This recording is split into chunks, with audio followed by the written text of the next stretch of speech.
Hello there, and welcome to the channel and the first episode of the Toy Graphers Guild.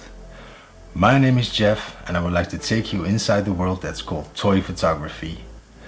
Here on this channel, I'll be discussing how I make my setups, how I take my shots, and how I create my props and various backgrounds for my shots. Most of the time I'll be shooting Lego Star Wars Vintage Collection, and Star Wars Black Series. So basically Star Wars in all shapes and sizes. I'm guessing you're all new to the channel, so please hit that subscribe button, give this video a like, and don't forget to hit that notification bell. And a share will be most appreciated.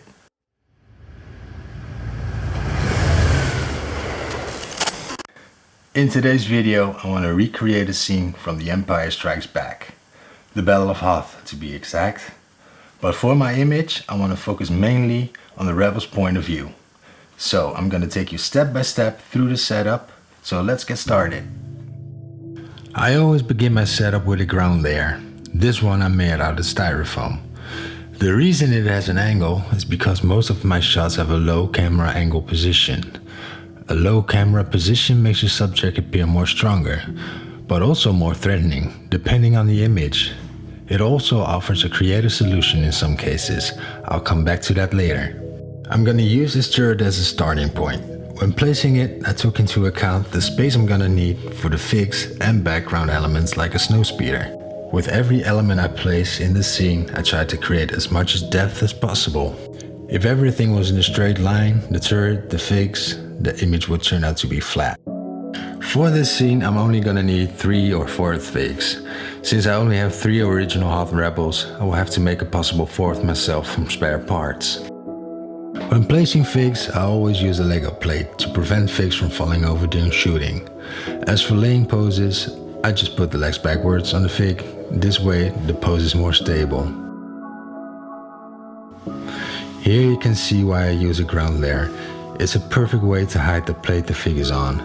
As you can see, there's still enough space left for 1 or 2 figs. The next figs that I'm gonna place will have a more dynamic pose than the previous 2. Hold yourself accountable if anything goes wrong when you try the following. Most of my Lego images contain unconventional dynamic poses, meaning I'm pulling the arms off the fig and put them back with poster clay. Before using the clay, knead it for a minute to make it easier to use. Make a cylinder shape that easily fits in the armhole.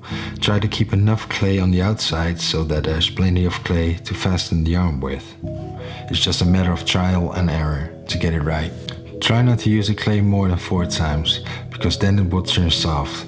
Also clean your figs as soon as possible after use. The clay tends to harden over time and it will cause damage to your figs.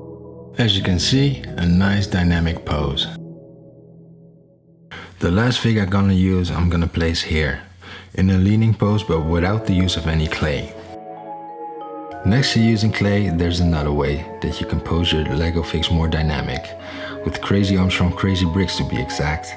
These things are fantastic, very dynamic and easy to use. And they have a whole variety of different ones, different colors too. I'll leave a link in the description so you can check them out for yourself.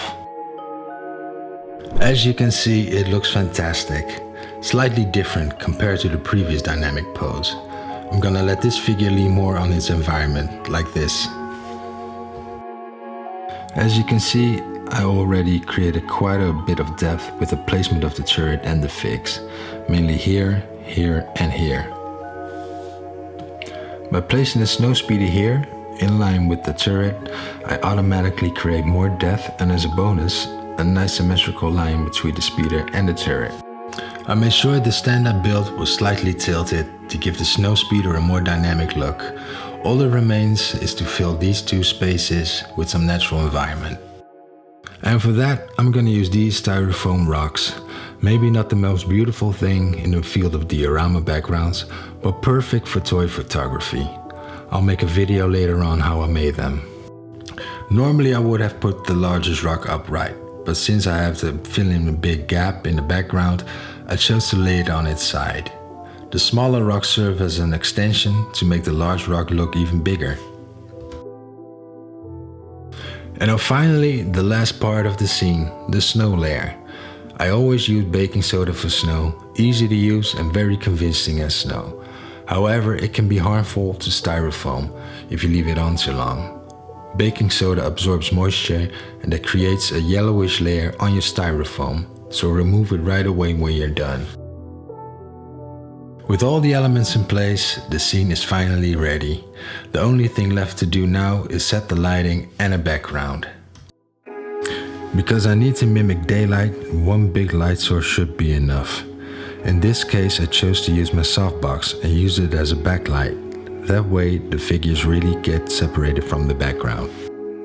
Opposite of my softbox, I placed a white reflection screen that ensures that the light from the softbox illuminates the shadows on the front side. And last but not least, the background. Not too big, but big enough to fit the whole frame.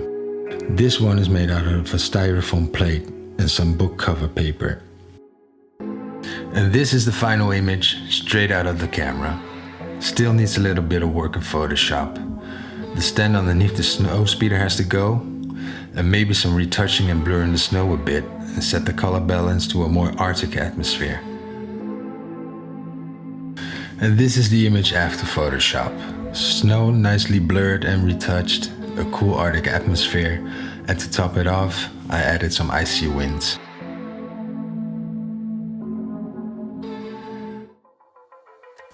I hope you enjoyed the first video. I had lots of fun making it, and I'm currently working on lots more, so stay tuned for that. And on that note, I want to ask you guys if you could hit that subscribe button and hit the notification bell. Thank you guys so much for watching, and I'll see you in the next one.